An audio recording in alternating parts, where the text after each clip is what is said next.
نحمده ونصلي على رسوله الكريم اما بعد اعوذ بالله من الشيطان الرجيم بسم الله الرحمن الرحيم عن زید بن علقمہ رضی اللہ تعالی عنہ قال قال رسول اللہ صلی اللہ علیہ وسلم من قال لا الہ الا اللہ مخلصا دخل الجنہ قیل یا رسول اللہ وما اخلاصها قال ان تحجزه عن محامر اللہ عن محارم اللہ او کما قال رسول اللہ صلی اللہ علیہ وسلم۔ واجب الاحترام، قابل عزت، محض مخلص، میرے پیارے ناظرین کرام، السلام علیکم ورحمۃ اللہ وبرکاتہ۔ آج کا جو درس حدیث ہے وہ یہ ہے کہ جس آدمی نے ایک دفعہ لا الہ الا اللہ محمد رسول اللہ یہ کلمہ پڑھا ہے تو وہ جنت میں داخل ہوگا۔ آج کا ٹاپک اور مضمون ہمارا یہ ہے، جس آدمی نے ایک دفعہ لا الہ الا اللہ پڑھا ہے وہ جنت میں داخل ہوگا۔ یہ حدیث میرے سامنے کھلی ہوئی ہے، یہ رسول اکرم صلی اللہ علیہ وسلم کی حدیث مبارکہ ہے، حضرت زید بن علقمہ رضی اللہ تعالیٰ عنہ کی روایت ہے۔ یہ فرماتے ہیں کہ پہلے ترجمہ سن لیں کہ قال رسول اللہ صلی اللہ علیہ وسلم، اللہ کے رسول صلی اللہ علیہ وسلم نے فرمایا من قال، من وہ آدمی، قال جس نے کہا لا الہ الا اللہ، قال من وہ آدمی، قال مطلب قال جس نے قول کیا لا الہ الا اللہ، تو فرمایا مخلصا، لا الہ الا اللہ کے لیے وہ مخلصا، یہ لفظ ہے مخلصا، تو داخل الجنہ، وہ جنت میں ضرور داخل ہوگا۔ اللہ کے رسول صلی اللہ علیہ وسلم کا یہ فرمان ہے کہ جس آدمی نے مخلصاً یہ کلمہ پڑھا ہے، ویسے منہ پر نہیں، مخلصاً پڑھا ہے لا الہ الا اللہ، تو وہ جنت میں داخل ہوگا۔ تو میرے پیارے دوستو، صحابہ رضی اللہ تعالیٰ عنہم اجمعین نے عرض کیا قیل یا رسول اللہ وما اخلاص، یا رسول اللہ اخلاص سے کیا مراد ہے، یعنی مخلص کا کیا مطلب ہے؟ تو اللہ کے رسول صلی اللہ علیہ وسلم نے فرمایا کہ جس چیز سے کلمہ نے منع کیا، یعنی جو چیزیں حرام ہیں اور اس سے وہ رک جائے۔ تو میرے پیارے دوستو، ہمیں یہ بھی اب پتہ نہیں چلے گا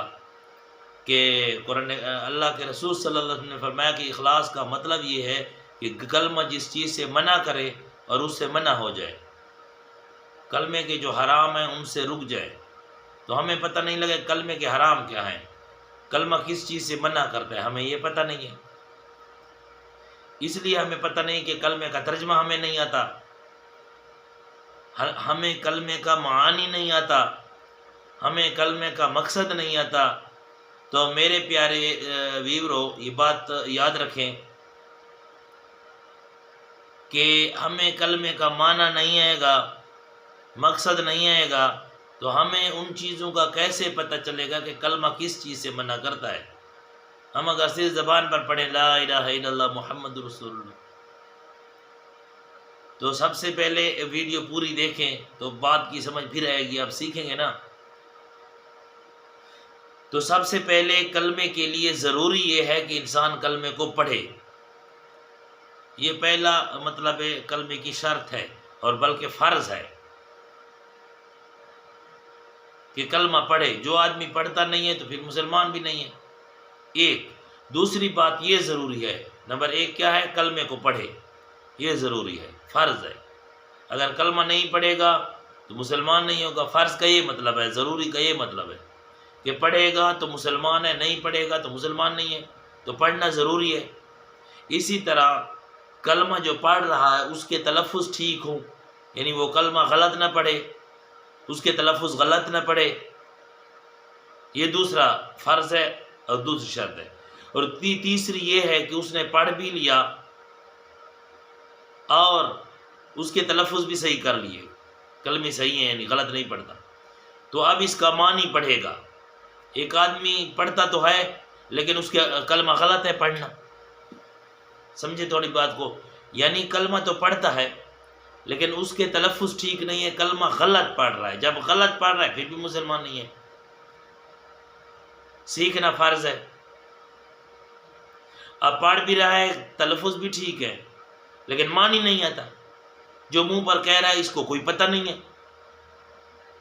تو پھر بھی مسلمان نہیں، کیونکہ اس کو پتہ جو نہیں لگتا اپنی زبان پر جو کہہ رہا ہے ویسے لگا رہا ہے۔ تو میرے پیارے دوستو، اس کا معنی اور ترجمہ بھی ضروری ہے۔ دوسری بات کلمے کا ترجمہ، اور چوتھی بات یہ ہے کہ جو تو نے کلمے میں پڑھ لیا ہے، سمجھ لیا ہے، تو اس پر عمل ضروری ہے، فرض ہے۔ یعنی اب ایک آدمی پڑھتا بھی ہے، تلفظ بھی ٹھیک ہے، معنی اور مقصد بھی آتا ہے، لیکن اس پر عمل نہیں کرتا، خود سوچے نا عقل کے ساتھ عمل نہیں کرتا، تو پھر کیسے مسلمان بنے گا؟ خالی زبانی جمع خرچ ہے، پڑھتا بھی ہے، تلفظ بھی ٹھیک ہے، معنی یا مقصد بھی آتا ہے، لیکن اس پر عمل نہیں کرتا۔ یعنی جو کچھ جس چیز کا کلمہ اسے حکم دے رہا ہے اس پر عمل نہیں کرتا، جس سے کلمہ منع کر رہا ہے اسے منع نہیں، جیسے میرے سامنے حدیث مبارکہ پڑھی ہوئی ہے کہ نبی علیہ السلام نے فرمایا من قال لا الہ الا اللہ مخلص ہو کر وہ کلمہ لا الہ الا اللہ پڑھے تو دخل الجنہ۔ صحابہ نے عرض کیا یا رسول اللہ وما اخلاص ہوا، اخلاص اور مخلص ہونے سے کیا مراد ہے؟ فرمایا کہ جس چیز سے کلمہ منع کرے اسے منع ہو جائے، جس چیز کا حکم کرے اس پر عمل کرے۔ اب اس کو سمجھ تو آ گئی کلمہ کس چیز کی مجھے امر کر رہا ہے، کس کا حکم دے رہا ہے، میں نے جو پڑھا ہے میں کیا کہہ رہا ہوں، کلمہ مجھے کیا کہتا ہے، کس چیز سے منع کرتا ہے، تو اس سے منع ہو جائے۔ تو میرے پیارے دوستو، اس پر عمل کرنا فرض ہے۔ اور پانچویں بات یہ ہے کہ ایک آدمی نے کلمہ پڑھ لیا، تلفظ بھی ٹھیک کر لیے، معنی مقصد کو بھی سمجھ لیا، اور اس پر عمل بھی کر لیا، اب وہ دوسروں تک پہنچائے گا، دوسروں کو سکھائے گا۔ یہ محمد صلی اللہ علیہ وسلم کی امتیوں پر فرض ہے، دوسروں تک پہنچانا۔ بلغوا عنی لو آیۃ، اللہ کے رسول صلی اللہ علیہ وسلم فرماتے ہیں تمہیں پہنچاؤ مجھ سے جو کچھ تمہارے پاس پہنچا ہے، جو کلمہ پہنچا ہے تمہارے پاس، پہنچاؤ تم یہ دین۔ چاہے اگر ایک آیت تمہارے پاس آ گئی ہے، ایک آیت سیکھ گئے ہو، تو محمد صلی اللہ علیہ وسلم کے امتیوں پر یہ فرض ہے دوسروں تک پہنچانا۔ کلمہ خود پڑھ لیا ہے، سیکھ لیا ہے، ترجمہ مفہوم سیکھ لیا ہے، اس پر عمل بھی کر لیا، اب تو مکمل مسلمان بن گیا ہے، اب دوسروں تک پہنچانا تمہارے اوپر فرض ہے۔ میرے پیارے ناظرین کرام، یہ باتیں ضرور سیکھ لیں۔ تو میرا ہمیشہ جو درس ہوتا ہے یا میرا جو خطاب ہوتا ہے جمعہ پر، وہ اسی بات پر ہوتا ہے کہ ہم سیکھیں۔ ضروری بات یہ ہے خدا را دوسروں کے عیب مت دیکھیں، تنقیدیں مت کریں، ان باتوں سے دور رہیں، اصلاح کریں، اپنی بھی اور دوسروں کی بھی اصلاح کریں۔ بہترین شخص وہ ہے جو آدمی اپنی اصلاح کر لے، دوسروں کی اصلاح کر لے۔ تو اپنی اصلاح ہم اس وقت کریں گے جب ہم سیکھنے والے بن جائیں گے، جب ہم سیکھیں گے، سیکھنے کی کوشش کریں۔ جیسا کہ دنیا کے لیے ہمیں دنیا کی کوئی چیز کا فائدہ ہو نا، جو ہمیں ضرورت ہو، تو اس کے سیکھنے کے لیے ہم کتنی محنت کرتے ہیں، کتنی کوشش کرتے ہیں۔ جو ہماری زندگی ہمیشہ والی زندگی ہے، اس کے لیے ہم کیوں نہ سیکھیں؟ جو ہم فتنہ فساد سے بچیں، تو فتنے فساد سے بچنے کے لیے واحد حل یہ ہے کہ ہم سیکھنے والے بن جائیں۔ تو میرے پیارے ناظرین کرام، سیکھ لیا ہے کلمہ تو دوسروں تک پہنچانا ہمارے اوپر فرض ہے۔ تو سب سے پہلے کلمہ پڑھنا ہے، تلفظ ٹھیک کیسے پڑھنے ہیں؟ بہت لوگ پڑھتے ہیں لا الہ الا اللہ محمد رسول اللہ، میں تو خود سنتا بھی رہتا ہوں لا الہ الا اللہ، اب یہ غلط ہے، الا اللہ، لا الہ الا اللہ یہ غلط ہے۔ اصل سے لا الہ الا اللہ محمد الرسول اللہ، ٹھیک ہے؟ لا الہ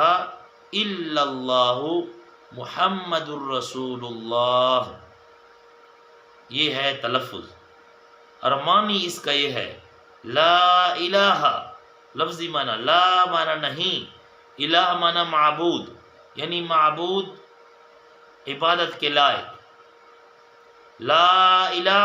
نہیں ہے کوئی عبادت کے لائق، یعنی نہیں ہے کوئی معبود، الا اللہ سوا اللہ کے، الا کا معنی مگر بھی ہوتا ہے، سوا بھی ہوتا ہے، الا اللہ مگر اللہ، مطلب یہ ہے کہ کوئی معبود نہیں ہے اور اللہ ہی معبود ہے، محمد الرسول اللہ، اور محمد صلی اللہ علیہ وسلم رسول اللہ ہیں، یعنی ارسال کیے ہوئے اللہ کی طرف سے، یعنی اللہ کے رسول ہیں، یہ لفظی ترجمہ ہے۔ اور مقصد اس کا یہ ہے کہ میں یہ وعدہ کرتا ہوں لا الہ، کسی کی بھی نہیں مانوں گا، جو عبادت میں کرتا ہوں، مطلب ہے کہ میں جو اطاعت کا وعدہ کر رہا ہوں کہ ماننی ہے تو صرف میں نے اللہ کی ماننی ہے، اسی کی اطاعت کرنی ہے اور کسی کی نہیں کرنی، الا اللہ صرف اللہ کی کرنی ہے۔ عبادت کا معنی ماننا، تسلیم ہو جانا، تو میں تسلیم ہوں صرف اللہ کے لیے، اس کے سوا کسی کے لیے نہیں۔ میں نے عبادت کرنی ہے تو اللہ کی کرنی ہے، اللہ کے سوا کسی کی عبادت نہیں کرنی، سر جھکانا ہے تو اللہ کے سامنے، یقین کرنا ہے تو اللہ کی ذات پر، غیبانہ آوازیں لگانی ہے تو اللہ کو، بغیر اسباب کے بلانا ہے تو صرف اللہ کو، پردوں کے پیچھے آوازیں لگانے تو صرف اللہ کو، رکوع کرنا ہے تو اللہ کے لیے، سجدے کرنے ہیں تو اللہ کے لیے، قعدے کرنے ہیں تو اللہ کے لیے، قیام کرنا ہے تو اللہ کے لیے، اطاعت کرنی ہے تو صرف اللہ کی کرنی ہے، میں نے ماننی ہے تو صرف اللہ کی ماننی ہے، لا الہ یعنی کسی کی نہیں ماننی، الا اللہ اللہ کی، اور اس میں دو جز ہیں کلمے کے، لا الہ ایک جز، الا اللہ دوسرا جز، اور اس کا مقصد اب سمجھا رہا ہوں۔ پہلے جز میں ہے نواہی، جس چیز سے اللہ مجھے منع کرتا ہے، جس کو کہتے ہیں نواہی، اللہ نے منع کیا ہے نہیں کرنا، بس نہیں کرنا۔ اوامیر، اوامیر کہتے ہیں امر کو، امر کی جمع ہے اوامیر، نواہی نہیں کی جمع ہے، دو حکم ہیں اللہ کے، ایک نواہی ایک اوامر، ایک ہے نہیں ایک ہے امر، نہیں کا معنی منع کرنا، امر ہے حکم کرنا، تو لا الہ الا اللہ اس دو جزوں کے اندر یہ وعدہ ہے کہ اللہ نے جس چیز کا مجھے حکم دیا، یعنی اوامر دیے ہیں، حکم دیے ہیں، تو میں ان کو مانوں گا، نواہی جس چیز سے اللہ مجھے منع کرے گا میں اس سے منع ہو جاؤں گا، لا الہ الا اللہ، یہ اقرار ہے اور یہ کلمے کا مقصد ہے۔ لا الہ الا اللہ مطلب یہ ہے، مقصد یہ ہے کہ اللہ جس چیز سے مجھے منع کرے گا میں منع ہو جاؤں گا، جس چیز کا حکم دے گا اس کو کروں گا، کیسے؟ محمد الرسول اللہ، اب دوسرا جز، تیسرا جز، محمد الرسول اللہ، محمد صلی اللہ علیہ وسلم کے طریقے پر، کیونکہ مجھے پتہ نہیں ہے، اللہ نے حکم دیا اقیموا الصلاۃ، نماز پڑھو، تو میں کیسے پڑھوں گا، مجھے تو پتہ نہیں ہے، ٹھیک ہے نا، اوامر ہے نا، تو اللہ نے فرمایا اقیموا الصلاۃ، پہلا امر، نماز پڑھو، نماز قائم کرو، تو ہم کیسے کریں گے، ہمیں پتہ تو نہیں ہے، تو محمد رسول اللہ، جس طریقے سے محمد صلی اللہ علیہ وسلم نے ہمیں بتایا ہے اس طریقے سے ہم نماز ادا کریں گے۔ اللہ حکم دے آتوا الزکوٰۃ، زکوٰۃ دیں، کیسے دیں ہمیں تو پتہ نہیں ہے زکوٰۃ کے مسائل کا، تو محمد رسول اللہ، محمد صلی اللہ علیہ وسلم کے طریقے پر۔ تو اسی طرح میرے دوستو بحث لمبی ہے، تو تھوڑا سا بھی انسان سمجھ سکتا ہے۔ تو کلمے کا مقصد یہ ہے کہ اللہ مجھے جس چیز کا حکم دے گا اس پر میں عمل کروں گا،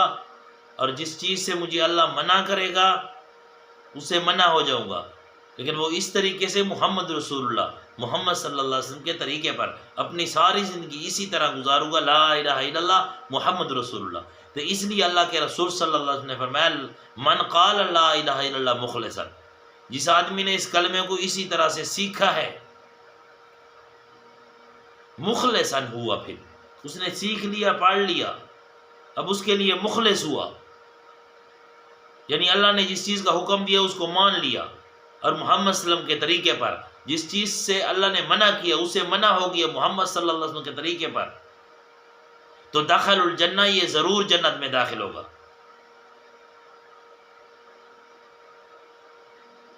تو میرے پیارے دوستو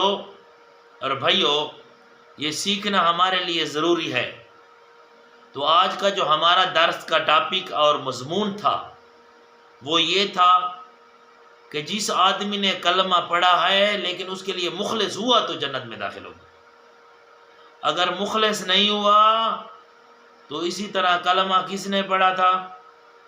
وہ انشاءاللہ کل اگلے درس میں، اب ہمارا انشاءاللہ لا الہ الا اللہ سے جاری درس ہوگا، تو کل کے درس میں بھی یہاں سے شروع کریں گے کہ لا الہ الا اللہ مخلصا دخل الجنہ، کہ جس بندے نے مخلص ہو کر لا الہ الا اللہ پڑھا ہے تو ضرور جنت میں داخل ہوگا۔ تو مخلص ہونے سے کیا مراد ہے وہ تو آپ کو پتہ چل گیا، تو آگے درس انشاءاللہ اسی بات پر ہوگا، کل والا درس۔ تو میری گزارش یہ ہے آپ سب سے، اللہ تبارک و تعالیٰ سارے ناظرین کو خوش رکھے، اور میری دعائیں ہیں۔ تو سب سے پہلے عرض یہ ہے کہ ویڈیو کو پورا دیکھا کریں تاکہ آپ کو بات کی سمجھ آئے، اگر ادھوری بات آ جائے تو پھر انسان کو سمجھ نہیں آتی، تو پھر بھی قرآن حدیث ہے اس کو تو سننا فرض ہے، یہ سننا فرض ہے اصل سے، کیونکہ ادھوری سن لیں تو نقصان ہوتا ہے، بات کی پوری سمجھ نہ آئے تو میرے مخلص اور محسن ناظرین کرام ویڈیو کو پورا دیکھا کریں، اور سائڈ انگوٹھے والا نشان جو ہوتا ہے اس پر لائک بھی ضرور کریں، اور تیسری بات یہ ہے کہ ویڈیو کو شیئر کریں تاکہ دوسرے لوگوں کو بھی فائدہ پہنچے، اور ویڈیو جو ہے نا دیکھیں اور حدیث قرآن سنیں تو آپ کو بھی ساتھ ثواب ملے گا، آپ کا بھی حصہ ہو جائے گا۔ اور چوتھی بات یہ ہے کہ جس بھائیوں نے میرا یوٹیوب چینل سبسکرائب نہیں کیا تو میرا یوٹیوب چینل عبداللہ بن برا کو سبسکرائب کریں، اس لیے کہ آنے والی ویڈیو آپ دیکھ سکیں۔ تو اللہ تبارک و تعالیٰ سے دعا ہے کہ اللہ تبارک و تعالیٰ ہم سب کو عمل کرنے کی توفیق عطا فرمائے، اور اللہ تبارک و تعالیٰ آپ سب کو اپنے امن اور حفظ میں رکھے، اور اللہ آپ کو شاد اور آباد رکھے۔ اقول قولی ھذا استغفر اللہ لی ولکم ولسائر المسلمین واستغفروہ انہ ھو الغفور الرحیم۔